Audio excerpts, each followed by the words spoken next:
no, no le han correspondido al Señor justamente, y esa manera de ir mezclando o pretendiendo mezclar lo santo con lo profano se ha convertido en algo que para alguna gente parece gracioso. Y francamente, la única razón que encontramos para eso es que esa forma de mezclar lo que es con lo que no es se convierte en la mayoría de los casos en algo muy rentable. Y al ser rentable, pues se mantiene como algo que puede ser aceptable en la presencia de Dios. Los cazarrecompensa en medio de la iglesia, los que pertenecen a la Asociación de Publicanos Modernos, los que dirigen la confraternidad de mercaderes de la fe en medio de la iglesia y venden hasta la sonrisa, ellos saben bien que esas cosas no están de acuerdo con la palabra de Dios, pero lo único que a ellos les interesa es mantener su negocio. Lo demás para ellos es irrelevante. Pero iglesia amada, tenemos que obtemperar a lo que la palabra de Dios dice y mantenernos dentro del parámetro de lo establecido por la voluntad de Dios en su palabra expresa. Hay una cantidad de cosas que no es necesario que ni siquiera las mencionemos porque nosotros las sabemos y las sabemos de antemano. Las sabemos de antemano porque todo el que ha perseverado un tiempo en el Evangelio ha sido doctrinado. Y a todo el mundo ha sido doctrinado y se le ha enseñado la palabra de Dios, digo, por lo menos en el pasado, porque en la actualidad hay un tipo de evangelio donde todo está bien y dentro del sistema humano es posible permanecer como cristiano sin estar ni untado del evangelio, en ese evangelio ficticioso y farandulero, donde sencillamente la gente, como hemos dicho, tiene algo que vender, aprovechándose de la ingenuidad, aprovechando de la sensibilización del corazón que viene cuando la gente se convierte de verdad, haciendo mercadería en medio de los cristianos, exigiéndole todo, pero nunca dándole nada, ni siquiera una buena orientación en Dios. Ese es el mundo que estamos viviendo. Y no, nadie nos juzgue de ser alarmistas. Esa es una verdad dolorosa, pero indiscutible. Y el que se quiera salvar tiene que observar esa realidad y pedirle a Dios que le ayude a defenderse de esas tantas abominaciones que se convierten en maldición en la vida del cristiano. Entendemos eso porque aún hay personas que todavía no se han convertido, que entienden perfectamente que no hacen nada con salir de la situación en que están para simplemente cambiar de nombre y tener ahora el nombre de evangélico, de los que corren mucho, de los cojitos, de los que hablan duro, de los que hablan pausado, de los que se ríen mucho, de los que se encuentran y de los que no se encuentran, porque al fin y al cabo eso ni va ni viene, ni tiene nada que ver con la palabra de Dios. Pedro aconseja, sabiéndolo de antemano, como ya usted lo sabe y yo lo sé, dice Pedro, guardaos. ¿Qué cosa es guardarse? Guardarse no es más que apartarse de las situaciones que pueden convertirse en contaminantes, que pueden llevarnos fuera de los límites de la comunión del Señor y que pueden hacer que empecemos a tener un accionar que contradiga a Dios. En otra palabra, que puede convertirnos en contradictores frente a Dios. ¿Y por qué no decirlo? La Biblia lo dice, convertirnos en enemigos de Dios, tan fuerte como eso. Guardarse, guardémonos. La verdad es, Pedro dice guardaos, pero ese guardarse no es porque estemos intimidados por lo que la gente hace o que uno se sienta ruborizado o avergonzado muchas veces. Es la verdad, hermano. Los que hemos perseverado muchos años y tenemos la responsabilidad de enseñar la palabra, muchas veces nos encontramos frente a acontecimientos comunes dentro de la iglesia del Señor que lo que nos da es vergüenza. Porque ciertamente, cuando ciertas personas, en nombre del Señor, siendo cristianos, y muchas veces siendo ministro del Evangelio, hembra o varón, comete ciertas aberraciones, lo que le da a uno es vergüenza. Por no decir que se produce a veces otro tipo de cosas, que mejor no mencionarlo, pero la mejorcita de ella es la vergüenza. Pero lamentablemente solamente le da vergüenza al que tiene vergüenza.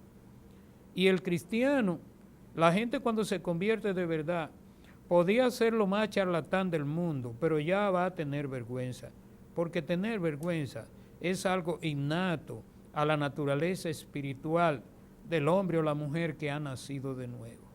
Cuando un cristiano puede decir, no me importa lo que pase, yo soy yo hago lo que a mí me parece, o puede decir de una manera tolerante, bueno, el asunto no es conmigo, yo no tengo por qué intervenir en eso. No, hermano amado, no, hermana amada.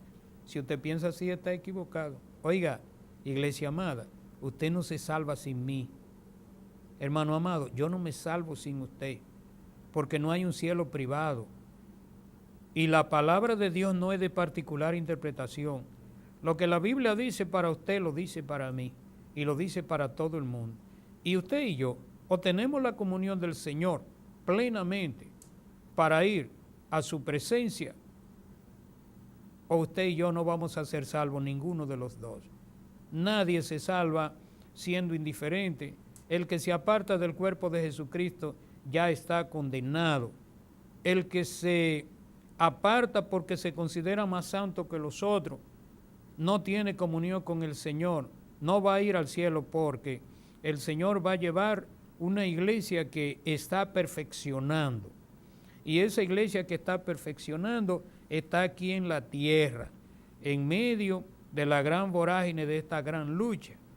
Y tiene que relacionarse con todo tipo de cosas, con la cacata, con el maco, con el ciempié, con la abeja, con la avispa, con el lagarto y con todo lo que aparezca, todo tipo de alimaña, porque el asunto es que el único que puede determinar quién tiene verdadera comunión es el Señor. El único que puede determinar quién no tiene comunión es el Señor. Pero usted y yo no podemos ser selectivos en eso. Si alguien dice que es cristiano, lo más que nosotros podemos hacer es observar su accionar como cristiano, pero nunca rechazarle, nunca menospreciarle, ni nunca ser exclusivista con nadie, porque el evangelio no es así.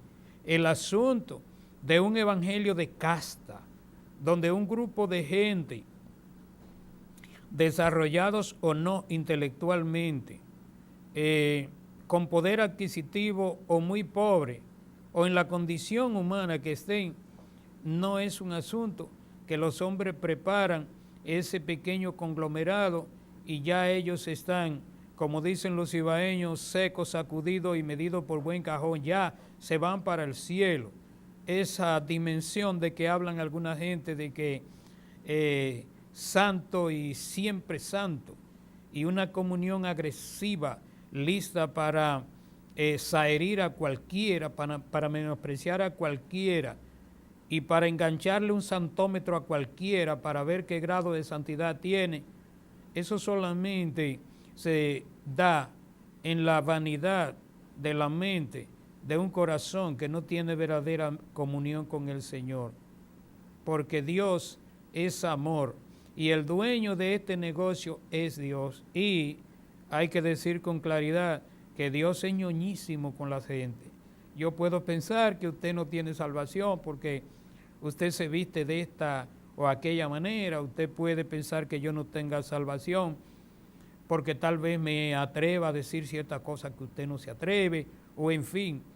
Pero quien puede dirimir realmente nuestras diferencias es el Señor, no olvidando que el Señor es nuestro punto indivisible de comunión, de unidad, de firmeza y de invariabilidad en lo que respecta a lo que usted se debe a Dios y a lo que yo me debo a Dios. El hermano habla de guardarse, pero no, eso no es encogerse y salirle huyendo a los otros, como un buen rajatabla que diga, no me le acerco a esos hermanos, porque ellos hacen esto, aquello, se visten así, cosas, están perdidos y ni siquiera los saludo. No, hermano, pero eso tampoco es razón para el que es liberal. Dice, no, ese rajatabla, lo que es un inculto, ese está lleno de tabúes, de resentimientos y de complejos de inferioridad y esto y aquello, y nosotros tenemos una iglesia que abarca tantos metros y tenemos todas las comodidades del mundo y nosotros somos los jefes del mundo. Eso tampoco, iglesia, porque en realidad el que vino a salvar a uno, vino a salvar a otro. Ahora sí podemos estar seguros que para uno y para otro hay un principio básico de la palabra de Dios que es invariable. Y hay que entender una cosa, iglesia, y esa sí es seria. El que se beneficia del mal que hace no puede alegar ignorancia. El que sabe que está haciendo una cosa mala, pero le gusta, a una mujer sabe que está exhibiendo su cuerpo de una manera indecorosa y que la Biblia dice que la mujer debe vestir con pudor y modestia. Vuelvo a decir, no el asunto de la cabeza a la falda o la falda a la cabeza, no nos referimos a eso. Eso debe superarlo cualquier cristiano que conoce un chin la Biblia. No, pero hablamos de cosas que todo el mundo conoce bien, que no hay que dar detalles sobre eso. Pero mi hermana querida, muy hermosa, ella quiere exhibirse y ella entiende que debe ser cristiana, pero que debe tener esa libertad. Oh, mi hermana, y usted no piensa en los otros. Usted no piensa en el daño que le hace a los demás simplemente por complacerse a usted mismo. Se verá muy bonita y todo lo otro, pero es que entra en contradicción con la palabra de Dios. Pero, hermanos amados, pero por el otro lado está el que es intransigente en todos los aspectos y todo es pecado hasta la picada de ojo. Eso también, hermano, lo que ocasiona es malestar innecesariamente, porque ni una cosa ni la otra realmente guarda una verdadera relación con lo que es justo y con lo que es correcto. Pudor y modestia. Y tantas cosas más que podríamos decir, pero no vale la pena perder el tiempo en eso. Sin embargo, sí, Pedro dice, guárdense, no sea que arrastrados por el error de los inicuos. ¿Qué cosa es arrastrar algo o arrastrar a alguien? Tal vez yo no lo sepa decir con tanta esplendidez como otro, pero sabemos que todo lo que se arrastra se lleva de una forma anormal. Y cuando nosotros hablamos de arrastrar algo desde muchachito, sabemos bien lo que significa. Lo curioso de eso es que el error realmente no propone una forma convencional para acuerdo y para pasarnos de una posición a otra. No es diplomático, no trata de ser convincente, no, el error arrastra. Arrastrar quiere decir te lleva contra tu voluntad, te lleva contra tu deseo. Hermanos amados, pero es una cosa común que a veces La gente, sí. A veces la gente no está de acuerdo con algo, pero le va a dar algún beneficio. Él sabe que eso es erróneo, pero le va a dar un beneficio. Entonces lo que él hace es, o ella, que se deja arrastrar. ¿Y sabe usted cómo llama Pedro a los que usan el error para arrastrar a los otros? Nos estamos refiriendo a aquella gente que compran la voluntad de los otros, que pagan para que los otros entren dentro de su terreno, un terreno que contradice la palabra de Dios. ¿Sabe cómo le llama Pedro? Pedro le llama inicuo. Inicuo es una persona que no tiene comunión, pero que tiene el conocimiento de que lo que está haciendo no es correcto. Pedro dice, guárdense, no sea que arrastrado por el error de los inicuos, caigáis de vuestra firmeza. Hermanos amados, completamos esta idea recordándole a la amada iglesia que mi hermano Pablo en 1 Corintios 10:12, si usted pudiera leer ese capítulo entero, es maravilloso. El capítulo 10 de 1 Corintios, pero el verso